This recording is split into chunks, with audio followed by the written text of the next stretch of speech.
sin dudar. Pensar con libertad y conciencia era fundamental para él.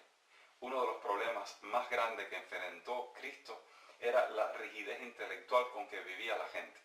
Los prejuicios controlaban sus pensamientos y afectaban la comprensión que tenían de ellos mismos, de Dios y del mundo que les rodeaba.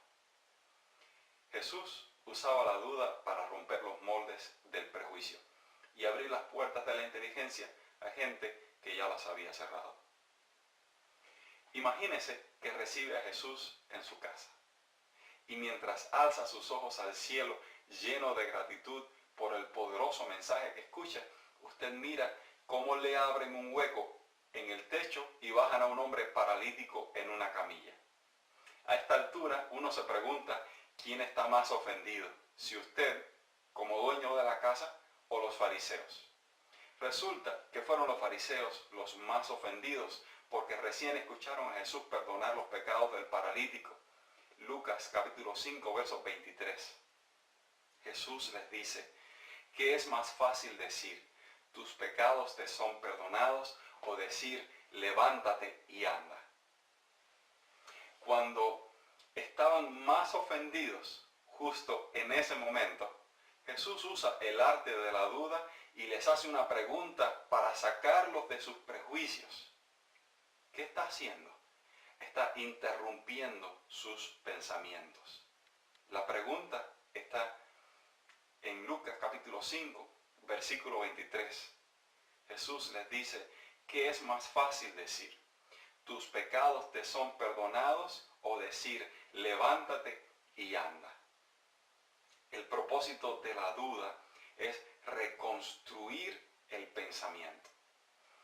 Un sábado, mientras Jesús enseñaba en la sinagoga, los fariseos estaban al acecho para ver si en día de reposo se atrevía a sanar a cierto hombre que había allí, que tenía la mano seca.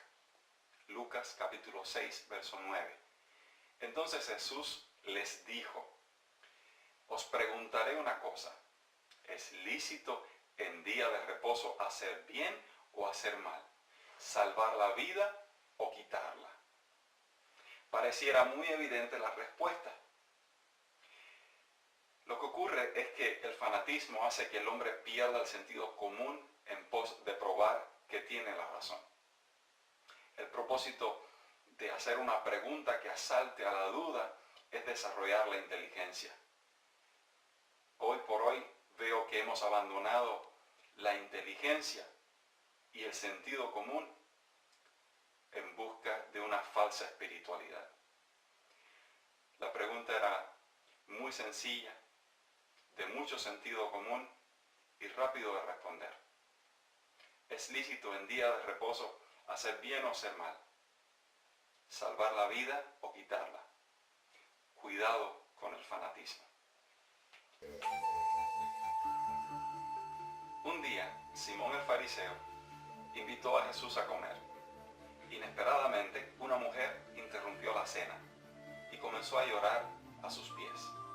Simón juzgó a Jesús como un hombre falto de discernimiento, de no ver qué clase de mujer era ella. Juzgó además a la mujer rechazándola con la etiqueta de pecadora.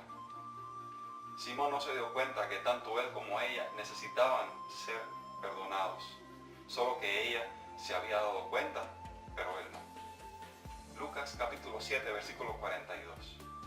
Jesús le hace una parábola acerca de un acreedor que tenía dos deudores. Ninguno de ellos podía pagarle ni en una vida ni trabajando en dos. El versículo 42, Jesús le dice, y no teniendo ellos con qué pagar, perdonó a ambos. Di pues, refiriéndose a Simón, ¿cuál de ellos le amará más? Era como si Jesús le hubiera dicho, Simón, yo he venido también por ti. Tú necesitas ser perdonado, Simón. El propósito de la duda es mostrar lo que de verdad busca el corazón. ¿Quién usa habitualmente las angustias? ¿Quién usa las ansiedades, el estrés y los desafíos personales para enriquecer su pensamiento y madurar como persona.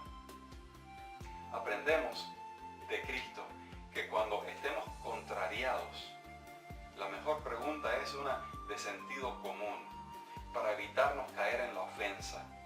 Aprendamos a tener la osadía de hacernos las preguntas que no queremos hacernos. Noten que por la elegancia con que Jesús respondía a cada situación, probablemente usaba cada angustia, cada contrariedad, cada contratiempo, cada pérdida como una oportunidad para enriquecer su comprensión del ser humano. Desde afuera parecía que estaba preparado para lo que sea que le iban a preguntar, pero desde adentro todo es diferente.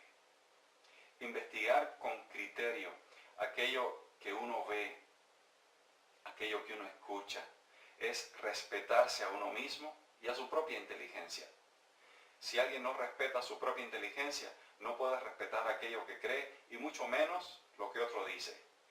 No deberíamos aceptar nada sin antes realizar un análisis crítico de lo que observamos y creemos, con el propósito de persuadirnos.